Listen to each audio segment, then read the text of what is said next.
já é bastante conhecida. Aquele que quis ser igual a Deus e foi banido do céu junto com a terça parte dos anjos, tendo caído na terra, e é considerado por ele mesmo o príncipe deste mundo, e para muitos ele é adorado como um Deus com D minúsculo. Sabendo de tudo isso, eu convido a vocês a assistirem mais um contagiante e polêmico vídeo do seu canal preferido. Aí eu faço aquela pergunta: estão todos preparados? Não brinque com o diabo. No Antigo Testamento podemos ver a atuação maligna de Satanás quando este engana Eva, mulher de Adão, para que esta comesse da fruta que Deus tinha proibido, dizendo que ela seria igual a Deus.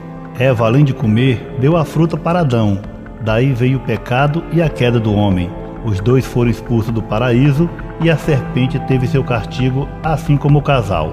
Satanás fica atuando no Velho Testamento sem que os autores especifiquem que se trata dele. Podemos ver sua participação em vários episódios da história: na morte de Abel,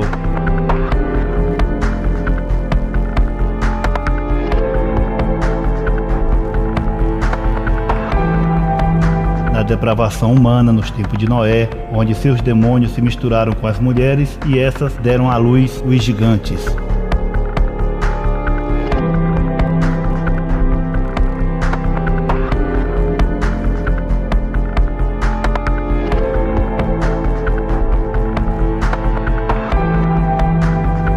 Em Sodoma e Gomorra, na construção da Torre de Babel, na perseguição do povo de Israel, na adoração ao bezerro de ouro, na queda de Saul, isso tudo sem se falar em seu nome, até que Davi resolveu contar Israel.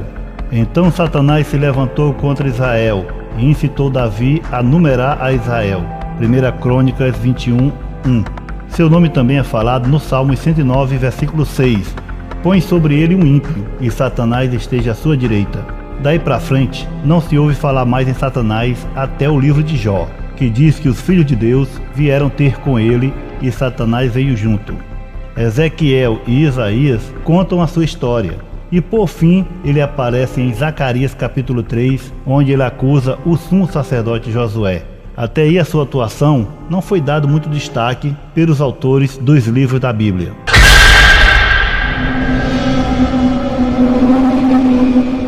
Já no Novo Testamento, Jesus mostra claramente quem é Satanás, como ele age e qual o seu propósito. Partindo desse ponto é que o título do vídeo tem sua veracidade. O que vemos hoje por aí são homens imprudentes e insubordinados que fazem coisas loucas para atrair fiéis e obter lucro financeiro. Pois os fiéis gostam de ver Satanás sendo humilhado e debaixo dos pés daquele que se diz homem de Deus. Mas será que difamar o diabo, pisar em sua cabeça, como muitos dizem por aí, é bíblico? Conversar com o inimigo de nossas almas cara a cara, subjugá-lo e até ter poder sobre ele, como muitos pensam que tem, isso é uma doutrina santa? Será que ela vem de Deus? Vamos ler a Bíblia, ela responderá. Dê uma pausa no vídeo e abra sua Bíblia no livro de Judas capítulo 1, dos versículos 8 ao 20. Vamos ler com a ajuda do Espírito Santo. E contudo também estes, semelhantes adormecidos, contaminam a sua carne, e rejeitam a dominação e vituperam as dignidades. Mas o arcanjo Miguel, quando contendia com o diabo e disputava a respeito do corpo de Moisés, não ousou pronunciar juízo de maldição contra ele, mas disse: o Senhor te repreenda. Estes, porém, dizem mal do que não sabem, e naquilo que naturalmente conhecem, como animais irracionais se corrompem. Ai deles! Porque entraram pelo caminho de Caim e foram levados pelo engano do primo de Balaão e pereceram na contradição de Coré. Estes são manchas em vossas festas de amor, banqueteando-se convosco e apacentando-se a si mesmo sem temor. São nuvens sem água, levada pelos ventos de uma parte para outra. São como árvores murchas, infrutíferas, 2 vezes mortas, desarraigadas. Ondas impetuosas do mar, que escumam as suas mesmas abominações, estrelas errantes, para os quais está eternamente reservada a negrura das trevas. Veja bem que o apóstolo do Senhor Jesus disse que o arcanjo Miguel, quando estava disputando o corpo de Moisés com o diabo, ele não ousou dizer uma maldição contra ele, apenas disse: o Senhor te repreenda. Isso aqui é muito forte, pois se o príncipe Miguel, que é um arcanjo, não ousou xingar, amaldiçoar ou menosprezar Satanás, Quem são esses homens e pastores que hoje dizem que colocam Lúcifer debaixo de seus pés? Quem são esses que pisam a cabeça de Satanás? Veja o que o apóstolo Pedro disse em sua segunda carta, no capítulo 2. Assim sabe o Senhor livrar da tentação os piedosos e reservar os injustos para o dia do juízo, para serem castigados, mas principalmente aqueles que, segundo a carne, andam em suas concupiscências de imundícia e desprezam as autoridades, atrevidos, obstinados, não receando blasfemar das dignidades, enquanto os anjos, sendo maiores em força e poder, não pronunciam contra eles juízo de maldição diante do Senhor. Mas estes, como animais irracionais, que seguem a natureza, feitos para serem presos e mortos, blasfemando do que não entendem, perecem na sua corrupção, recebendo o galardão da injustiça, pois que tais homens têm prazer nos deleites cotidianos. Nódoas são eles e máculas, deleitando-se em seus enganos, quando se banqueteiam convosco, tendo os olhos cheios de adultério e não cessando de pecar, engodando as almas inconstantes, tendo o coração exercitado na avareza, filhos da maldição, os quais, deixando o caminho direito, erraram seguindo o caminho de Balaão, filho de Beor, que amou o prêmio da injustiça.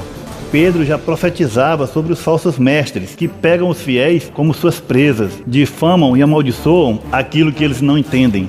Eles fazem entrevistas com supostos endemoniados e armam teatro para manipular os fiéis que ainda não entenderam a mensagem de Cristo. São péssimos atores que até chega a ser cômico. Muitos são hipnotizados para fazerem bem seu papel. Veja o pastor mandando no Espírito Santo, dando uma ordem e pedindo um anjo com espada de fogo, e ainda diz um palavrão dentro da igreja, um lugar que é para ser santo. Espírito Santo, eu quero um anjo com uma espada de fogo nas costas desse demônio desgraçado, e quero ele aqui no altar com todas as suas forças quebradas. Espírito desgraçado de geração, seja amarrado agora, queimado agora. Veja o pastor mandando o demônio falar em língua dos anjos. Olha a postura dele e veja se ele tem a humildade de Cristo. Fala na língua dos anjos.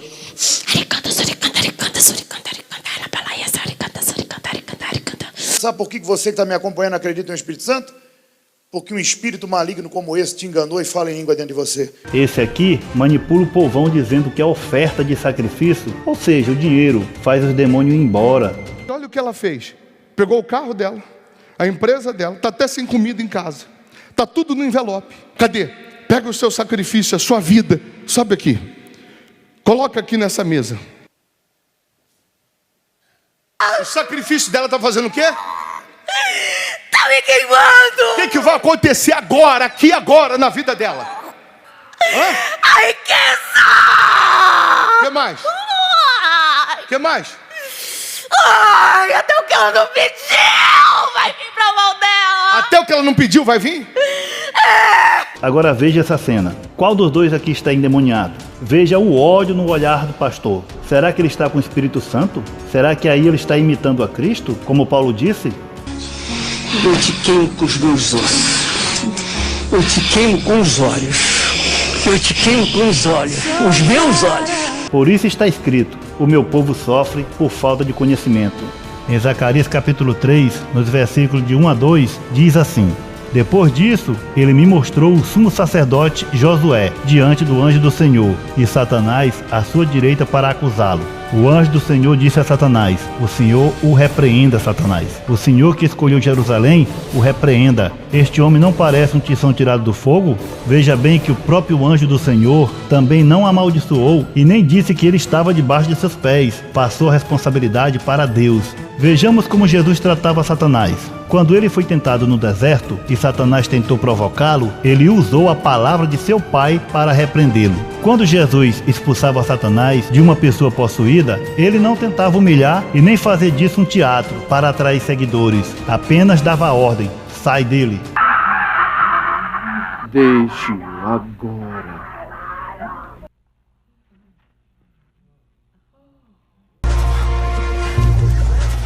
Sai dele. Bem sei quem és. O Santo de Deus. Cala-te e sai dele.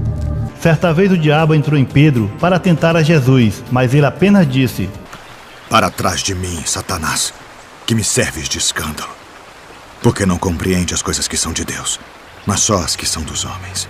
Em nenhum momento Jesus disse: Satanás amaldiçoado, tu estás debaixo dos meus pés. Nada disso, apenas repreendeu pela própria palavra. Vamos ler uma passagem em Daniel capítulo 10, que é muito interessante. Então me disse: não temas, Daniel, porque desde o primeiro dia em que aplicaste teu coração a compreender e a humilhar-te perante o teu Deus, são ouvidas tuas palavras, e eu vim por causa das tuas palavras. Mas o príncipe do reino da Pérsia me resistiu 21 dias, e eis que Miguel, um dos primeiros príncipes, veio para ajudar-me, e eu fiquei ali com os reis da Pérsia. Nesta passagem podemos ver o poder dos príncipes que servem a Satanás. Um anjo mensageiro veio revelar uma visão de Deus para Daniel, mas não pôde passar por causa de um demônio que era príncipe da Pérsia, e este resistiu ao anjo 21 dias, até que veio Miguel, o príncipe arcanjo do Senhor, para batalhar. Depois de passar a revelação, o anjo ainda disse que quando ele fosse embora, iria se levantar outro demônio contra ele, o príncipe da Grécia, mas que ele seria socorrido pelo príncipe Miguel. Veja bem, galera, interessante, que estes dois seres sobrenaturais são bastante poderosos. E agora imagine o quanto é o príncipe deste mundo, a saber, Satanás, que pode se transformar em anjo de luz para enganar a muitos. Ele é o Deus deste mundo. O Deus desta era cegou o entendimento dos descrentes para que não vejam a luz do evangelho da glória de Cristo, que é a imagem de Deus. Hoje vemos homens sem noção dizendo que são mais poderosos do que o príncipe Miguel e de que Jesus. Eu já tive experiências diante de problemas, diante de demônios manifestados diante de mim, que só com o nome de Jesus não funcionou. Mas eu me revoltei e mandei aquele demônio embora. Homens que fazem de tudo para alcançar seus objetivos, contratam pessoas para fazerem teatros, gente se fazendo de endemoniados para segurar os fiéis nos cultos e mostrarem poder. Mas esse poder terá seu preço cobrado com certeza. Amados, igreja não é lugar para falar no inimigo de nossas almas e nem para ter manifestação demoníaca, e sim para falar no amor de Deus, buscar suas bênçãos, seus dons, para louvar e cultuar aquele que é o Rei dos Reis. Pedro, em suas cartas, disse: estejam alertas e vigiem. O diabo, o inimigo de vocês, anda ao derredor como leão, rugindo e procurando a quem possa devorar.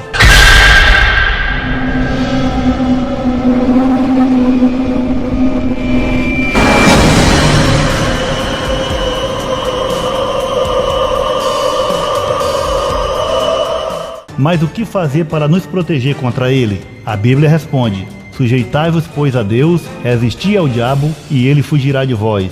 Resistir a ele não é atacar, não é amaldiçoar, não é xingar, é não aceitar as suas provocações, é não entrar nas armações preparadas por ele, é simplesmente servir a Cristo.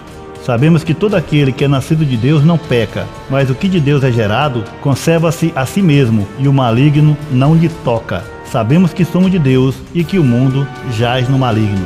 E por fim devemos vestir a armadura de Deus.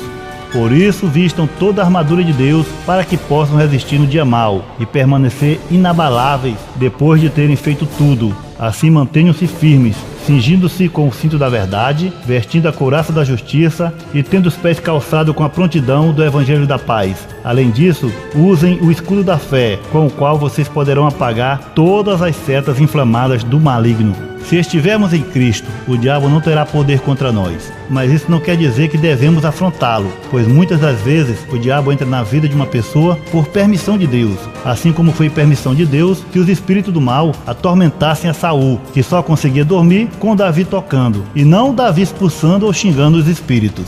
Amados, devemos obedecer aquilo que Deus determinou pelo seu poder, seguir os ensinamentos de seu Filho, sendo humildes, pacatos, com mansidão, amor, caridade, fraternidade, procurando servir aos pobres. Contra estas coisas não há lei. Se por acaso um demônio se manifestar, expulse pelo nome de Jesus. Apenas isso. Eu vou ficando por aqui. Espero vocês no próximo vídeo, se Deus quiser. Eu tô indo nessa. Valeu!